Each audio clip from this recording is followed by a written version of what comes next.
Welcome to LOA Today. Walt Thiessen and life coach Cindie Chavez here. Today is Wednesday, December the 6th, 2017, 8 a.m. Eastern Time. And Cindie, I'm so glad you came back. I thought maybe I might have scared you away, but I didn't. I don't scare easy. Well, that's good to know. That's really good to know. So have you had any wins in the last 24 hours? Well, we talked yesterday about getting the right amount of sleep. And right.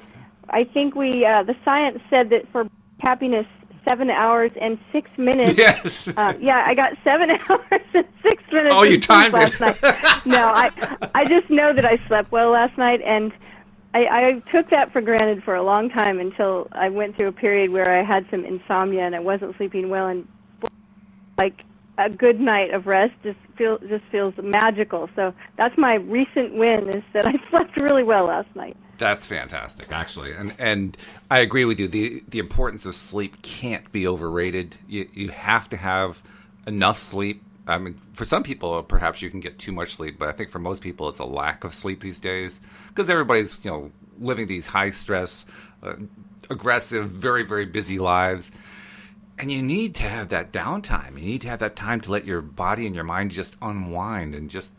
It's like Abraham says, to let the law of attraction just subside for a night.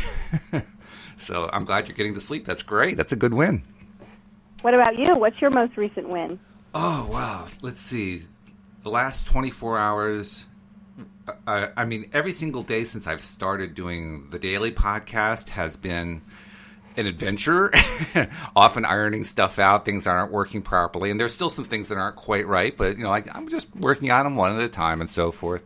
I think the biggest win, believe it or not, was going through doing all that stuff and not getting down on myself, feeling good about it, feeling like I'm making some progress even on the times where I wasn't making progress, and just coming through it with a positive attitude. That alone is a big victory for me, because there have been so many times in my life, where I got into the other zone of, oh God, and start stressing out and all that kind of thing. And I'm not doing that. In fact, I've recently started doing something that you would have thought I had done previously. I had actually only read 2 of the Abraham Hicks books.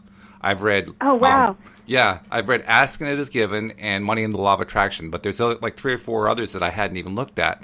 And I figured I should probably start reading those others too. There's some good stuff in there, I'm sure. So I found through my library that there's an anthology, I guess they put together, called something like The Essential Law of Attraction, and it contains 3 of the books, 2 of which I had not read. So I started reading one of them. That was the original Law of Attraction. That one I started getting some good stuff out of.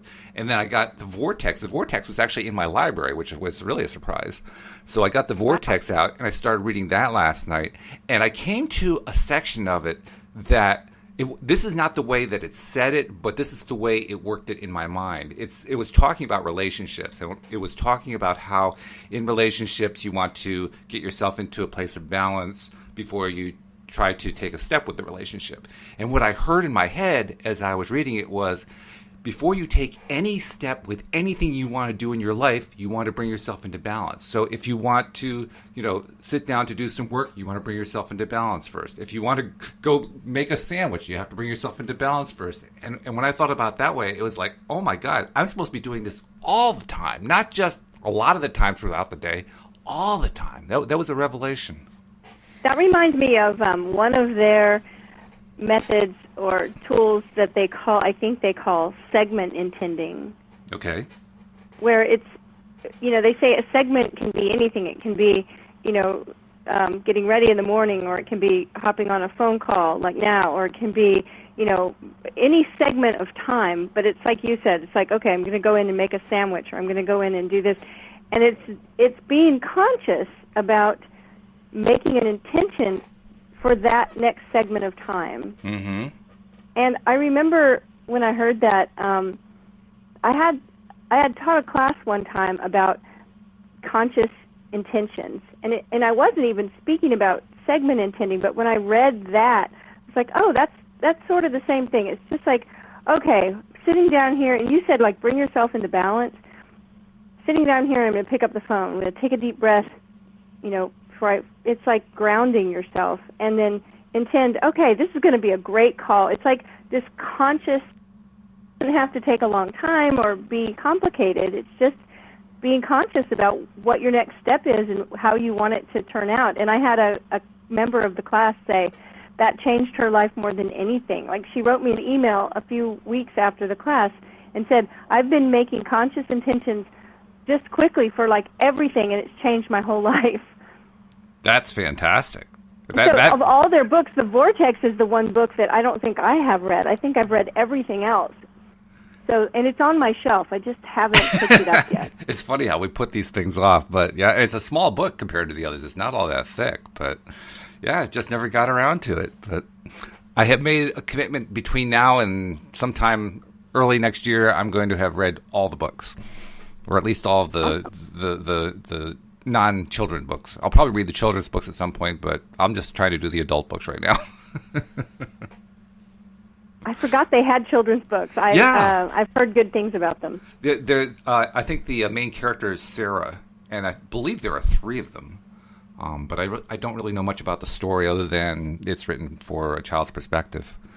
It makes me wonder when they're writing it from a child's perspective or for a child's perspective, are they doing so with the assumption, so to speak, that they are closer to source because they are more recently from source, and so maybe they make some assumptions that it's going to be more intuitive to them, and they address it that way. I don't know. I'm just right. speculating. So we're thinking, oh, it's a kid's book. We should pick it up. It'll be really easy to understand, and then we get it and we go, oh wow, I don't. Yeah, it's always dangerous to make assumptions, but what the heck. So anyway, yesterday we were halfway through a pretty interesting article called 20 Simple Ways to Hack Your Happiness According to Science that appeared in Entrepreneur magazine, entrepreneur.com. And so we said, well, let's do the other half because they were pretty good, I have to say. I mean, you see a lot of these lists of, 5 ways to do this or 10 ways to do that or whatever, but this one was pretty good. I was impressed that nearly everything on the list is really spot on. Yeah, I liked it. It was a good reminder, and I liked having. I'm a list maker, so. So you're one of the people who writes the list of 10 things you can do. Yeah, actually, I do. Yes. So. Oh, that's funny. All right, well, let's go to number 11 on the list, and this is one that I think almost everybody in the world has some experience with. Certainly, we've heard it a lot, and that's giving back. And I'll read the paragraph. Yes. It says, while volunteering and giving back is not only good for the community, it has also been found to improve a person's health and well-being. An earlier study found that people who volunteered had higher levels of self-esteem and happiness compared to people who don't. And not only that, but volunteers also had a 22% lower mortality rate. Now, that one's interesting. You have a longer life if you give back. That's really interesting, the mortality rate part, 22% lower. That seems like a big number there. Well, it reminds me of a study that I heard about within the last year or so called the Nun Study. Have you ever heard of that one?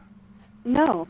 The Nun Study originated when some psychology researchers discovered that the Catholic Church, back around 1930, the Mother Superior of the U.S. Church at that point, put out a letter, a missive to all of the novitiates around the country saying, we want you to put together a little biographical sketch of yourself. Just tell us why you came into, why you think you want to have a life of service as a nun, where you came from in your life, what's important to you. Just tell us about yourself.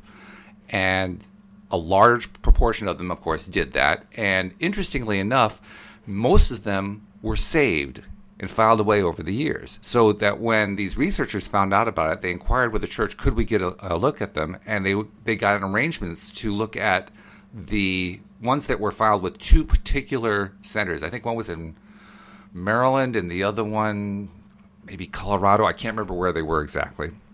But there were 2 of these nunneries, I don't know what to call them. That, right, convents? Convents, that's good. two of these convents that had retained the records and they had a large number of them on hand, and they were willing to let the researchers look at them. So the researchers took them and they started, taking all the information and categorizing them and putting them into databases and all that kind of thing. And one of the things they did along the line was they took each of them and then they asked an independent reviewer, someone who knew nothing about the study or what they were trying to learn or anything, and just asked them, tell us, read this sketch and tell us what you think about this person in terms of how happy they are. Do you think this is a happy person? Do you think this is an unhappy person? Do it on a scale of 1 to 5. So 5 if they're really happy and 1 if they're really unhappy, and so on and so forth. And what they found is that after they compiled all those results, the independent reviewers who said that the ones scored a 5 who were very, very happy lived an average of 20 years longer than the ones who had been scored a 1. Because they tracked them over their lifetime. They knew what happened. They knew what happened with these nuns, and that was just one of many really interesting pieces of information that came out of it. So apparently, the attitude you have when you're in your 20s can directly impact your longevity. That part is interesting. That they did those kind of autobiographies early in their life, and then that proved out over time and affected their longevity and everything. That's amazing. It reminds me of a story that I heard, and I want to say this was in Japan, but it was like basically that the treatment for depression was volunteering. Really? That's interesting. It was like that's what they did with people who were very, very depressed is they, the prescription was to get out and start helping someone else. Interesting. Very interesting. So, yeah, there's a whole lot here that suggests that the attitude that we adopt, not just toward ourselves but toward others, actually impacts not only, it's not just our longevity, by the way. The nuns in that study who were rated by the independent viewers as being very happy not only lived longer, but when they checked the various things that were recorded about them and that they wrote about themselves over the years, they found they lived happier and richer lives. If they had goals they were going after, they were more successful in going after their goals. If they, if you were looking at in terms of how often they got sick, they were much less likely to get sick later on. In their older years, they were much less likely to suffer from debilitating diseases. I mean, there was a whole range of stuff that was different compared to the group that was rated as being a relatively unhappy person. So it's not just one. It's not just mortality. It's a lot of things, and it's just astonishing how you. And the other good news too. There are other studies that have shown that you aren't tied down. Like if you were a pretty negative person when you were in your 20s, it doesn't mean you're doomed for the rest of your life. It turns out, because there was another study that was done. This was done by a woman who is on the faculty at Harvard University in the positive psychology department, and I can't remember what her name is. I think it may be Langer. But she conducted this study around 1979, and what she did is she brought a group of men together, older men in the range of like 60 to 80 years old, and broke them up into 2 groups, a control group and a test group, and had them all stay in a facility together for a week. The control group, they were just allowed to do whatever they wanted to do. The test group was asked to behave as if the years were actually in the 1950s, as if it was like 20 years previous. And they put up a picture of President Eisenhower on the wall, and they had old Life magazines and Time magazines and Saturday Evening Posts and that kind of thing to be read. And each of the participants was given a name badge that had a picture of themselves when they were 20 years younger, and it listed their age when they were 20 years younger, and so on and so forth. So they were setting it up in every single way possible to make it seem like it was 20 years ago. And then they were asked to behave the way they behaved 20 years ago. Now, before they did the survey, before they did this study, they did all kinds of tests on physical tests and medical tests and so forth, so they could have a range of data to check against. And then a week later, after the study was done, they took the same battery of tests again. And compared to the control group, what they found was that in almost every measure, the men in the test group tested as if they were younger. Independent observers said they were 3 to 4 years younger than what they had previously said they were a week ago. The ones who were in the test group were evaluated as having more strength. They actually were able to demonstrate more strength in the strength tests. The ones who had some sort of debilitating disease, they found their diseases had improved in some way. They were more healthy than they were before. And the most amazing one of all, their eyesight improved by 10%. Oh my goodness, that is fantastic. Can you believe that? That's really fantastic. Now, you also have to take it with a grain of salt because, of course, this flies in the face of most of what the whole psychological field has believed for the longest time. So this study has been routinely damned by the powers that be within psychology circles, and they reject it as, oh well, it's a one-off study, no one's ever replicated it, yada yada yada, all these reasons why the study is no good. But the study was still done, and it still produced those results. I just think the it's whole amazing. Country will be willing to replicate it right now. I mean, wow, what a result! That's incredible. But it shows, even if you set yourself off to a bad start, you can turn it around and you can get good results. Absolutely. Oh, I totally believe that. But that's fantastic. It is fantastic. It also makes me wonder. It used to be like, now we've had a lot of advances over, say, the last 100 years in medical technology, medical knowledge. So looking back at, say, the 19th century is a little bit unfair because of all those advances. And yet, when you look back at the 19th century, the average lifespan was something like 48 years, 50 years, something like that. And now the average lifespan is something like 78 or 80 or somewhere around there. I'm not sure exactly where it is right now. But the point is, it's significantly longer. So what changed? Yeah. Well, part of it is that medical advances have changed. Sanitary conditions have changed dramatically. There are a number of things that have changed, but I wonder how much of that had to do with changes in mentality, in mental health and mental outlook. Yeah, that's interesting. I don't know what the answer is to that one. I'm just speculating. Anyway, number 12. This is cute. Get a puppy. Oh, get a puppy. I started to say, notice it doesn't say get a cat, but it actually does. It actually does, yeah. You want to read it? Go ahead and read it. People are often advised to get a puppy or a kitten if they're feeling down or lonely, and research only goes to support this. Pets help to provide social support to people, raising their self-esteem, making them more outgoing, and even helping them create healthier relationships with human beings. I've heard it helps people with their blood pressure to have a pet. I mean, I have a friend that that rescues dogs and has had some dogs that she's taken to places where people were convalescing or recovering, and it helps them. It brings their mood up. It helps their blood pressure. Not just puppies and kittens, by the way. Dogs and cats, fully grown adult dogs and cats, same deal. Oh yeah, hers were fully grown dogs, I think. So, yeah, get a puppy. I don't have any pets at this moment, and we lost our dear little Yuki about 2 years ago. She was a little Maltese that has someday I'll tell you the story of how she came to be because it's amazing. But we're still in the phase of, do we really want to get another puppy? I'm not quite ready yet because, getting a puppy is kind of like having a brand new baby. Yeah, that's true. A lot of work, but they definitely bring a lot of joy into your life. And it says get a puppy or a kitten. I would also advise get an adult cat or adult dog because they're the ones who are harder to adopt. Yes. In the case of my wife and I, we didn't actually go out of our way to adopt our two cats. They found us. They were abandoned by people who had lived across the street from where we lived in Virginia when those people were evicted from their home.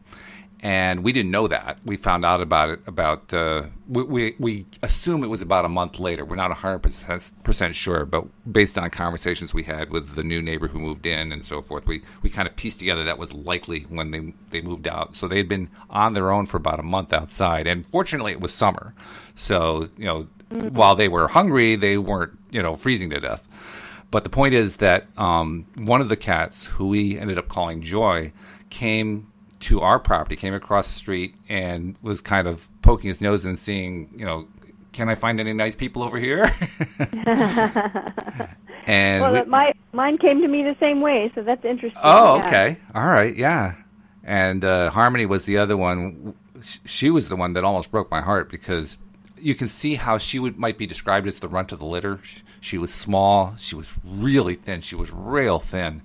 And she had a deformed paw. We believe now it's congenitally deformed, but at the time I thought it was broken, and I was ready to kill the owner who had abandoned her. But it turns out I think it's just congenital. She has an awkward way of walking as a result of it. But you could tell how it would affect her ability to survive on her own in the wild. And there was nothing to her. Today, she's a fat cat, but somebody's been well loved now. Yeah, That's somebody's great. gotten too much canned food, but what are you going to do? But it's amazing. These two cats, we aren't even sure how old they are. I guess that they're about 4 to 5 years old, and I guess that because when we got them, we said, well, we got to get these cats fixed. So we took Joy and Harmony to the local SPCA, the local animal shelter, and we turned them in at like 9:30 a.m. We got a call at 10. You can come get your cats. And we said, what? And, oh, yeah, these cats have already been fixed. Oh, how do you know? Oh, well, they were actually part of the Capture, Fix, Release program. That's not what they call it, but it's like that. Apparently, Right. It's a program that they use to not only help reduce the animal population by fixing animals that are either abandoned or living raw or however you want to describe it. And apparently what they do is they tip the ears, they clip a little bit off the ear, and that's their indication that this animal's already been fixed through that program. And both these cats had their ears tipped. So, okay, so that's how we knew. And, oh, by the way, the other thing they told us, Joy was a boy.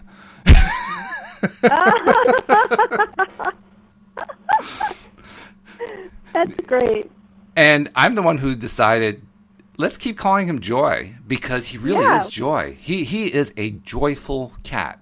He's almost joyful to his own detriment sometimes, and to our detriment. Like, for instance, he'll climb up on the coffee table to get attention, and in order to get that attention, he'll be thrashing all over the place, and stuff's flying onto the floor and so forth. So, his joyfulness can be a little bit damaging at times, but he is just an enthusiastic cat. He's the ambassador to the neighborhood. We live in an apartment complex, and everybody who lives around us knows who Joy is, because he comes up and introduces himself to all of them.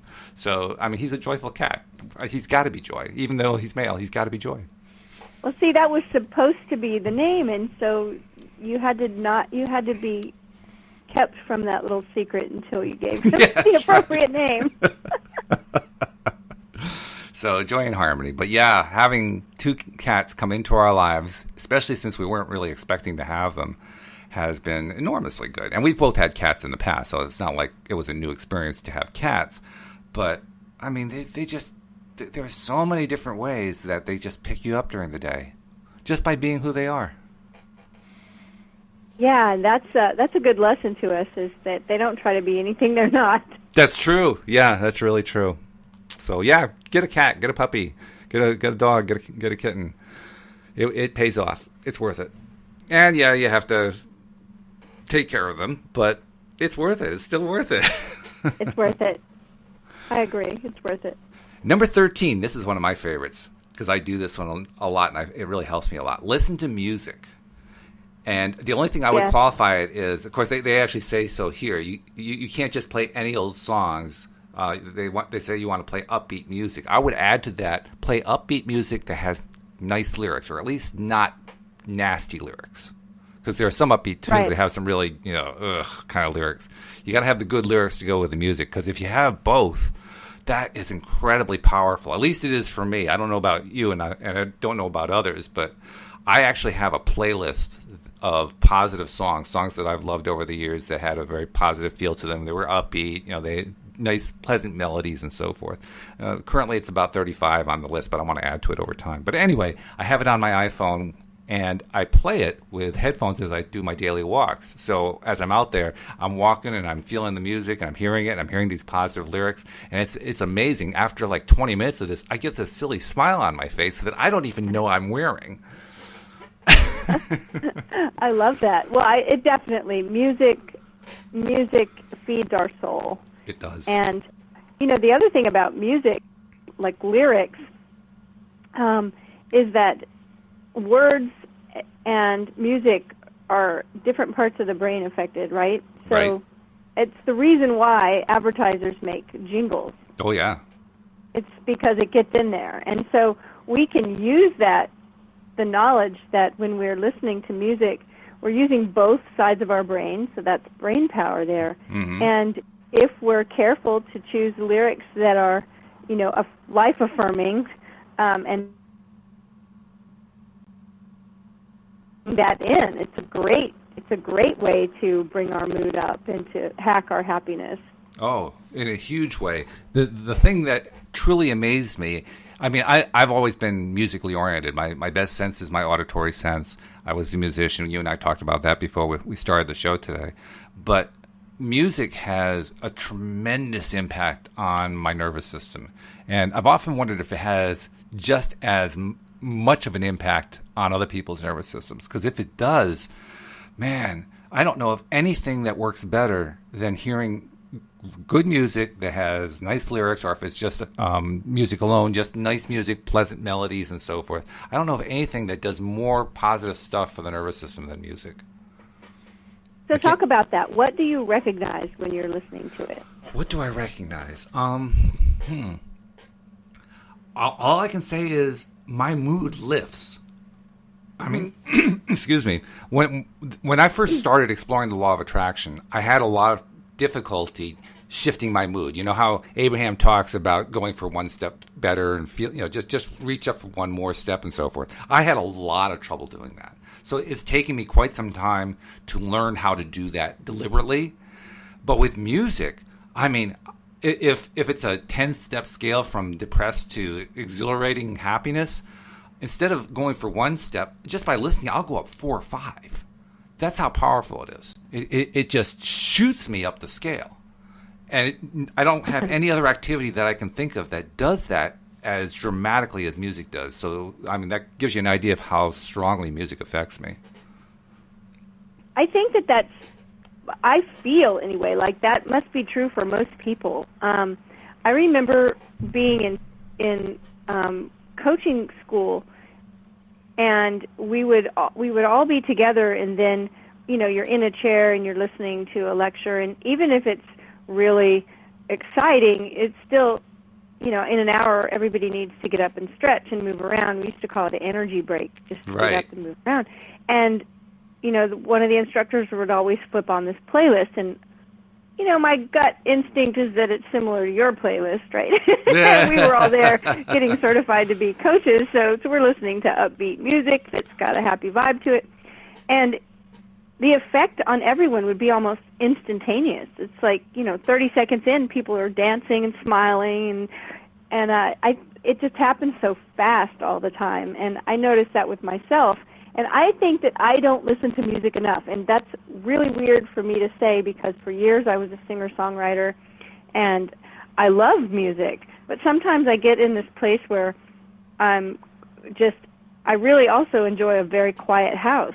And I recognize that I need to be more conscious about music, more making sure that I probably need to build a playlist like yours, more intentional about putting the music on because it definitely lifts my vibe. Absolutely. As you were saying that, it occurred to me, I'm also like you, I like a quiet house. Like, especially if I'm doing some work, I don't really like to have music in the background. It's too distracting for me. And so I've always appreciated having a quiet room, a quiet house. But I'm also beginning to wonder, just like this kind of cued in my mind while you were saying that, is it possible that wanting that quiet environment so often has more to do with wanting to stay in the comfort zone and not expand oneself? Possibly. Yeah. I don't know if it's true, but it just occurred to me in the middle of what you were saying. And so now I've got to pay attention and say, okay, let's be honest with myself. Next time I'm wanting that quiet, what am I wanting it for? It's going to be interesting to see what my answer is.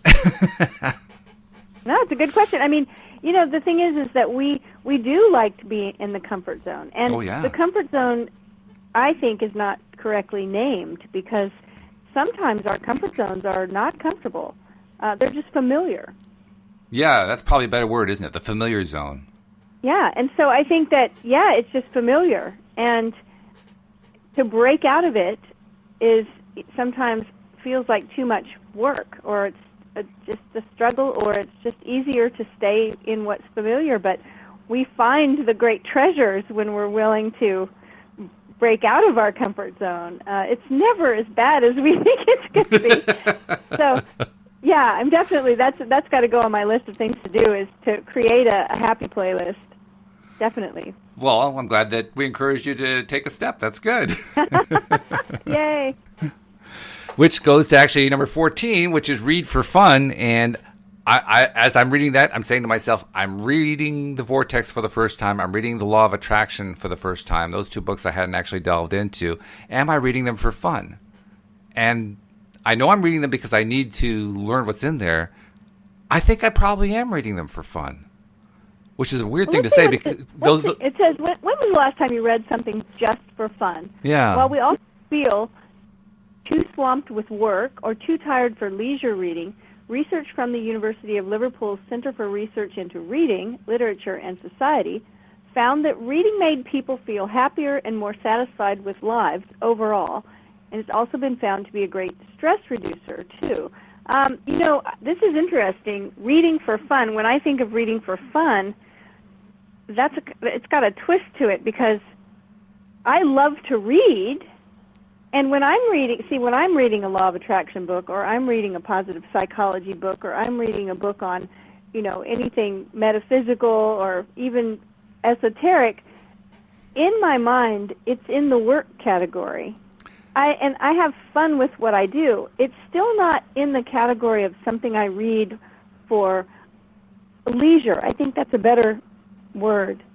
That's exactly what I was thinking. I mean, as I was thinking about the fact that I've been reading that stuff, I was asking myself, okay, I know this is normally work, because it is. I mean, the books are pretty dense, and if you look at them on the surface, it looks like they're just repeating themselves over and over again. You have to read really carefully to realize, they're actually giving you a lot of nuances in here as you go through this. So it takes work to read it. And so my initial reaction would have been just like yours. This is work. This is not leisure. But I also have to say, yesterday when I was reading the first few pages of The Vortex, compared to what we've been doing previously, we've been watching some television show, I got a huge lift out of it. Mm-hmm. Now, maybe it was the contrast. It's definitely a vibe lifter, yeah. I mean, maybe it was the contrast because of the junk that's on TV, but, I mean, it was a big shift in my perception of how things were going, so to speak. So, yeah, I was working on it, but it also seemed, relatively speaking, that it was fun. And that's why I was hesitating. Is it fun? I think so. I'm not sure.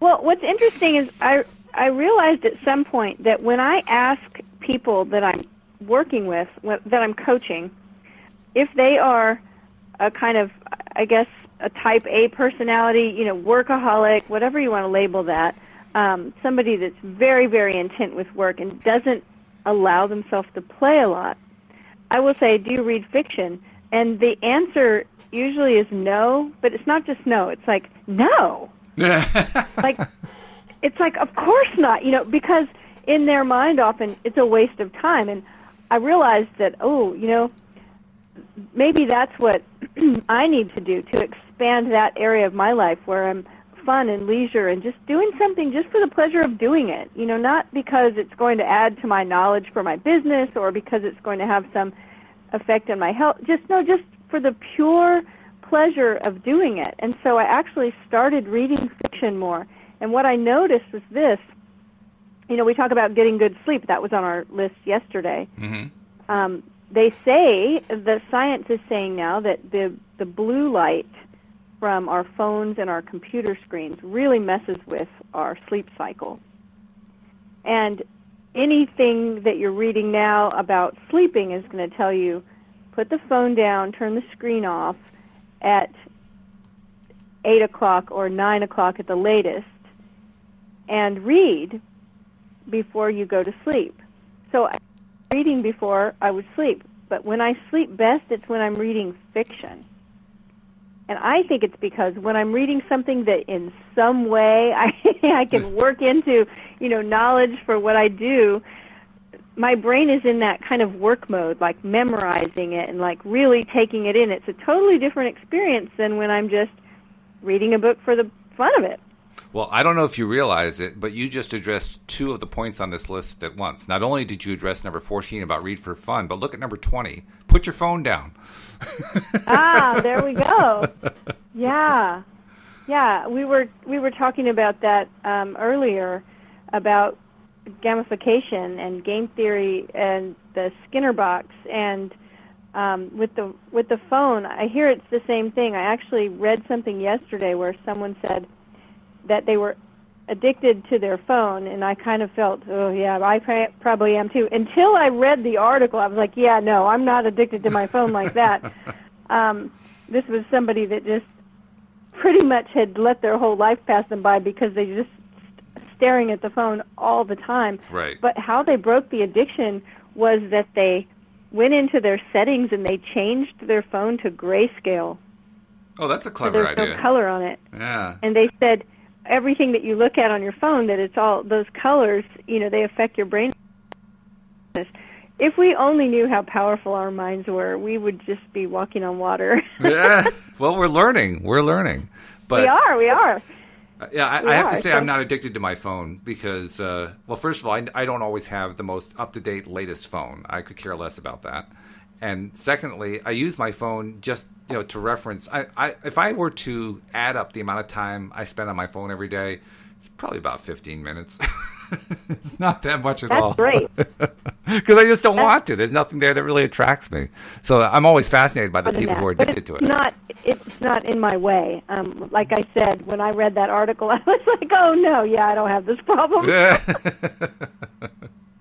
Yeah, I think it really does apply to people who have their nose buried in their phone all the time. But really, I mean, addiction to me is an interesting topic, and it's something that I find to be really applicable to understanding more about the law of attraction and this whole idea of positive psychology, because I really believe that addiction is another way of saying being stuck. And whenever we're dealing with something like we're trying to attract something into our lives and it's not coming, and that's because we're kind of stuck in that resistance mode, that's another form of addiction from my perspective. What do you think? Does that match your idea, or do you have a different definition? Well, my simple definition of addiction is anything that we go ahead and do even though we know it's not good for us. Okay. So, a lot of things could fall into that category. And I think that what we talked about a moment ago about the familiar zone plays into it. Mm-hmm. We're more comfortable with things that are familiar. Right. And so when we stay in that comfort loop of whatever's familiar, it can start to become an addiction. That's a good phrase. Like the comfort loop. I like that. Yeah. That really summarizes that word loop really summarizes what addiction is all about. It's being stuck in a loop and not breaking out of that loop. That's why I think of it as being stuck, but I like your definition. That's really good. Okay, let's see. We were on 14 and then we went to 20. Let's go back to 15. 15, pick up a hobby. I have a hobby. You know what my new hobby is? What is it? Doing a daily podcast, twice a day. As opposed to your old hobby of doing the podcast once a day? Well, actually, once a week. Once a week? So it's gone from once a week to once a day to twice a day. Yeah, within the course of about 3 weeks. That's momentum. By some people's perspective, it's insane. Well, we'll see. When I was reaching out to people like you, I decided I was going to reach out to life coaches because you guys always know law of attraction really well, and also because I knew that when I reached out to them, I would get a higher level of interest and reaching back to show interest. And sure enough, that's what happened. I'd say of the people I reached out to, probably half got back to me. One of the persons who got back to me, actually more than half got back to me. A couple couldn't do it, but a lot of them got back to me. One of the people who got back to me said, "Wow, that's so much work doing 2 podcasts a day. How do you do it?" And I wasn't seeing it that way at all. For me, this is just fun. So I guess it proves that a hobby is what's fun. It doesn't matter how much you're doing it. It's whether or not you're enjoying it. Right. I used to do something. It wasn't, I guess it might have started as a hobby, but my whole life I have always done different kinds of needlework. And at some point, 25 years ago or so, I started, haven't done it in a while, but I was beading wedding dresses. Oh, my. And so I loved it. It was very meditative for me, and I would literally sew thousands of beads on a wedding dress, one by one. And I remember my best friend telling me she would go insane. She said, "Oh, I don't know how you do that. I would go insane if I had to do that for 15 minutes, and you do it for 3 hours." And so, one thing turns somebody on, and the other person, they're like, "Oh, couldn't do it for 5 minutes." That's true. So it is true. It's not for them to do a podcast twice a day, obviously. No, obviously not. No, not a good fit there. It reminds me of my wife when my wife for a number of years did trash to treasure. Go to the yard sales and find stuff and turn the stuff into something new and turn around and sell it, that kind of thing. And she is not a person who likes to get up early in the morning. You couldn't get her up early enough on a Saturday when it was time for the tag sales. Right. It used to be getting up at like 7 or 8 was drudgery, but for the tag sales, it was 5. And then without an alarm clock, it was like, boom, I'm out the door. See you later on. Wow. Now, here's what I think is interesting about this number 15, pick up a hobby, is that it says picking up a hobby and feeling like you're spending your time valuably has been shown to significantly boost happiness. Studies show that picking up a hobby and pursuing a passion can actually add 8 hours of joy to a person's week. It gets their mind to stop thinking about stressful things like work, money, or strained relationships, and instead focus on something that helps them feel fulfilled. Mm-hmm. Yeah, 8 hours of joy, that's a lot. Yeah, that's the part that hit me. I was like, 8 hours of joy to a person's week. I thought, well, that's interesting. We talked yesterday about buying time. Mm-hmm. Buying some time by hiring, domestic help, by getting takeout, by going to a restaurant, not having to cook, buying some time. And this, it's like adding 8 hours of joy, because we're talking about law of attraction. So we know that joy is at the top of the emotional scale. Right. Right? And it's like, I use a system called energy leadership in my work, and it also has an emotional scale. And it's very similar to the law of attraction, the Esther Hicks scale that you'll find in the law of attraction and the Abraham Hicks books. Okay. Very similar. Now, here's the thing. At the bottom of the scale, when we're in despair and depression, we don't create a whole lot of things consciously. True. We're stuck in that. We're still always creating, right? We all create our own reality, but most of us don't do it consciously. Mm-hmm. And so when we're in that place, we're in a victim energy type of place where everything happens to us. Yeah. And we've all been there. Anytime we're in a situation where we're like, oh, this is terrible, this is not going to get any better, I don't know what I'm going to do, that's where we're down there at the bottom, right? Yeah. As we move up that scale, conscious creating and letting in the good things into our life, it gets easier. So with joy at the top of that scale, that's sort of what we're all aiming for if we're conscious creators and we're trying to apply the law of attraction in a conscious way where we can make what we want out of our life. We're all kind of aiming for joy. And here's a way that this scientific article is telling us. Here's how to add 8 hours of joy to your week. Yeah, right. Yeah. It's telling you, here's how to zoom to the top quickly. Right? So I'm like, wow, okay. That's pretty awesome. Now, Picking up a hobby. I've really ramped up my hobby. Like I said, going from once a week to like 11 times a week. So does that mean I get 88 hours of joy out of this? I don't know, but I know you're getting the minimum RDA of joy probably at this point. I have to say, I can't imagine the government issuing an RDA on joy and happiness. That's just... Oh yeah, no, I can't either. But we have to do that, so we'll make it. And we say, get a hobby. We'll give you 8 hours of joy. I mean, that's pretty significant when you think that most people, if you just look at what the common work week is, people work an 8-hour day a lot of the time. Right. I mean, that's like a full-time job is 8 hours a day. Yeah. Right? And so we're going 8 hours of joy. Hey, that's pretty awesome. So you're getting a day's worth of work back every week. That's pretty good. Yeah, definitely. So invest, folks, invest. Yeah, I have new motivation for hobbies again. That's Excellent. Good. That's really good. Which leads nicely into number 16, considering what we're talking about here. Embrace all your feelings. So it's all the emotions, from the positive to the negative and everything in between, is what they're talking about, really. You want to read it? This is probably going to be my favorite thing on the list. Okay. 16, embrace all your feelings, anger, sadness, loneliness, joy. All of these emotions are part of the human condition, and you can't escape them. In fact, rather than trying to avoid ever feeling depressed or angry, embrace these feelings and learn to understand them, especially when you're feeling a mix of opposing emotions, like cheerful and sad, simultaneously.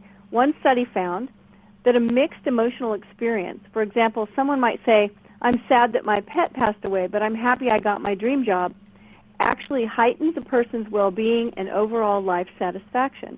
By accepting your emotions and taking the good with the bad, people were found to be happier and healthier. Oh, I could say a lot about this. Well, go ahead. But especially that, well, here's what's funny, the taking about that phrase, because I totally agree with this, embrace all your feelings. That phrase right there, though, can get into a core belief that might not always be so positive. And that phrase, taking the good with the bad, but it's kind of flipped around. In other words, having the belief that anytime something good comes into your life, there's going to be something detrimental about it as well. It's funny, when I saw that phrase, I am sad that my pet passed away, but I'm happy I got my dream job. What I thought about was the Abraham principle of the pivot. In other words, what instead of focusing on the bad part, shift over to the good part. So I didn't see this as a particular state. I saw it as a change of state. Yeah, interesting. Well, I think the most important thing to take away from this idea is that all of our emotions, I always say all of your feelings are a miracle. And we often get schooled as youngsters that certain feelings are okay, certain emotions are okay, and there's a difference. You know, a feeling is a knot in my stomach, a lump in my throat, a crick in my neck, and an emotion is, you know, the four ones that everyone's familiar with: sad, mad, glad, and scared. But the more we can expand our emotional vocabulary and learn more words to describe different feelings, the better off we are, and we can learn how to express them in ways that are appropriate and positive. You know, people often get afraid of anger. So they just keep it inside and stuff it down, and it's mainly because they don't want to do something that they're going to regret. And we don't have to. We don't have to have an inappropriate display of anger. Sometimes just saying, I feel really angry about this situation. You see, I didn't yell or scream or throw anything or hurt anyone. I just said, I feel really angry about this. And that is expressing the anger and owning it. It's not, this thing makes me mad. It's, I feel angry. So I'm owning it, It doesn't have control over me, but I'm accepting that emotion, and then I can ask why. Why does this thing, have this charge for me? Why do I feel so angry about this? And it's always going to drill down to a core value that we have. That's true. And so once we get there, there's the pivot. I had a conversation with somebody one time that had made the decision to stay at home for the day with her 2 small children and just spend time with them, which sounds pretty easy and fine, right? It's like, yeah, nothing wrong with that. Mm-hmm. And as soon as she made that decision, she got a phone call from a friend who was going through something and wanted help, wanted her to come right then and help. And she really struggled with saying no, but she said no. And then she felt terribly guilty. And I was explaining to her that here's the thing. Here's why you feel guilty. Because it's attached to some value you have. You feel guilty that you didn't help your friend. Why? Because, she said, because friends are supposed to help friends. Because if I was, she said it like I was supposed to know, right? Because obviously everybody knows why I'm guilty. I'm guilty because my friend needed help and I didn't help. That's what you're supposed to do.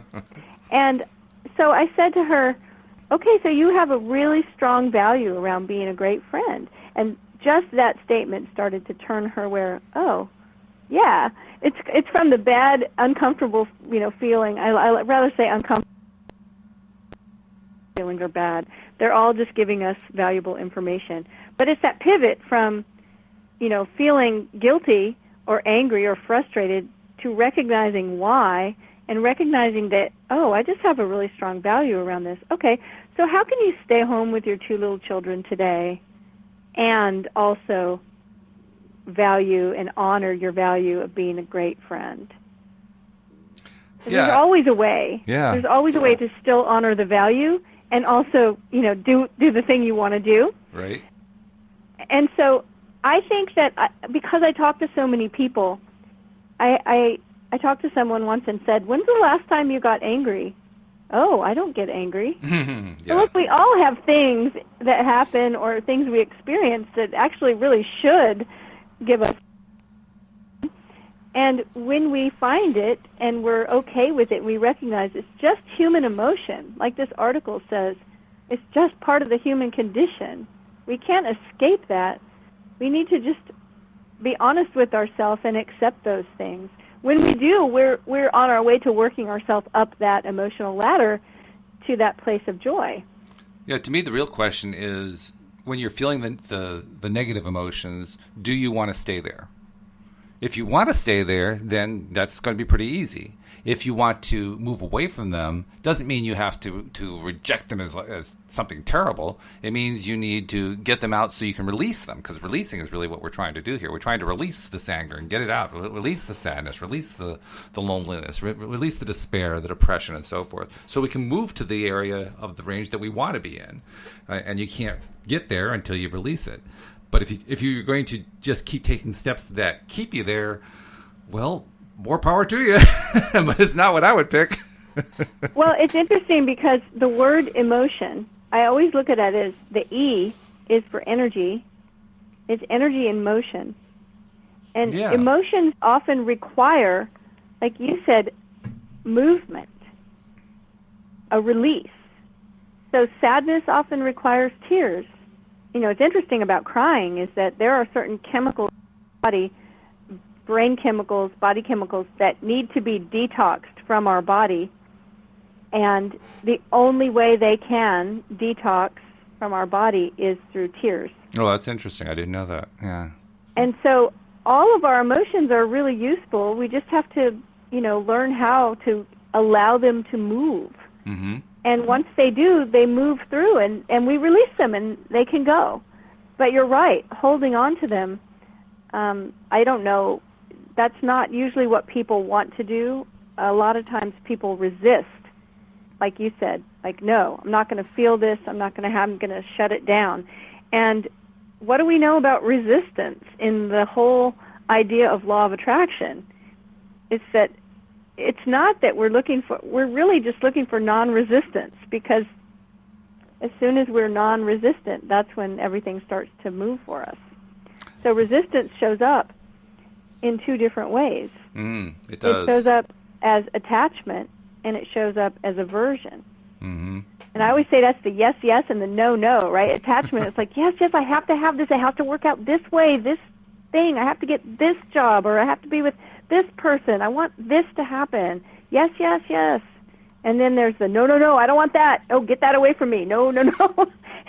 But they're both resistance. It almost seems like when you're in that resistant frame of mind that you don't really want to change. That's the way it appears to somebody else.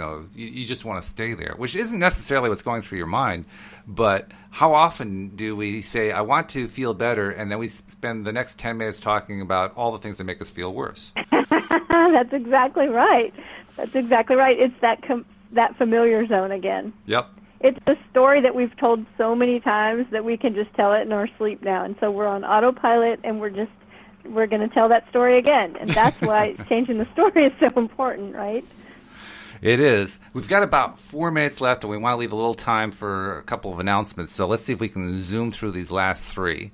I don't know if we can do it or not, but let's try. We covered 20 already.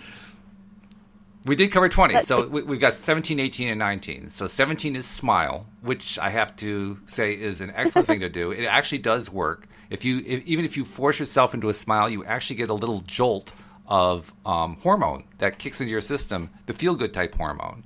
And it actually does give you that little boost. It's not necessarily a huge one, but if just pushing yourself to smile for a few seconds actually gives you a little boost of hormone that makes you feel better. So it's a nice little trick if you're feeling in a bad place. Start with pushing yourself into a smile and then take another step of some kind. That's awesome, because just the process of smiling starts the brain chemistry of feeling better, Yep. and that can be like the beginning of that feeling better. Absolutely. And it's a physical process. It's not just metaphysical. It's definitely physical. It really does happen. So 18 is something that always brings a smile to my face. Flowers. Like I have right now in the house, probably 4 dozen roses in the house. Do you really? Yeah. Flowers are on the shopping list, like milk and, no, I don't even drink milk, but I was going to say milk and bread, and I don't eat either one of those things. But they're on the shopping list like just staples. So the house is full of flowers. So, I guess you could always eat the flowers. Yeah. No, I'm kidding. What did you say? Don't eat the flowers? No, I said you could always eat the flowers because you didn't buy the milk and the bread. So. So I love this, though. One study found that the presence of flowers has an immediate impact on a person's happiness and long-term effects, too, with people reportedly feeling less anxious, less depressed, less agitated. Wow, I didn't even know that. I guess that's why I like flowers. Yay. All I know is that when I buy my wife flowers, she smiles and feels better, and so that's my evidence. I don't have to read the medical evidence. Yeah, me either. I just know I love them. And then finally, this is one I've only tried once. You tell me, maybe you're more of a practitioner. It says practice yoga. Yes, practice yoga. I have to get my yoga mat back out. I practiced yoga probably at least 4 times a week for about 20 years. Wow. And I've not practiced as much in the past 5 years, but I will say that not only an instant mood boost, but I have had times where I've been practicing yoga in the middle of a yoga, sauna, and suddenly had an idea that was just fantastic, a creative idea, or remembered something that I was having trouble remembering before. It's like, oh my goodness, yes, that's it. It's like the brain really opens up, it seems. And it says here, building a stronger connection between the head and the heart. I would say it's totally worth is that I was doing 15 to 20 minutes a day, and it was enough for me. It was great. It was a great practice.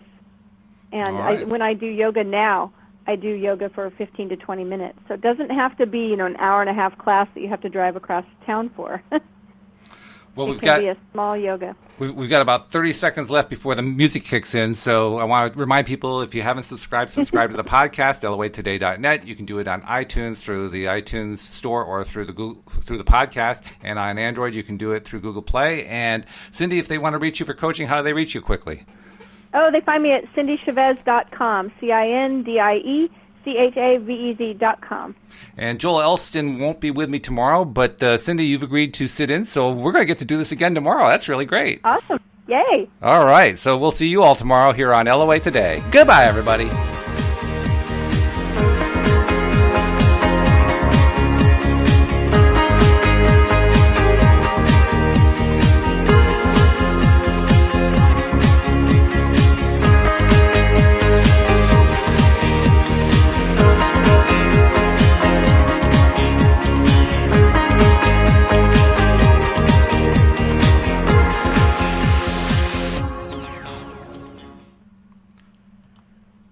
Are you there?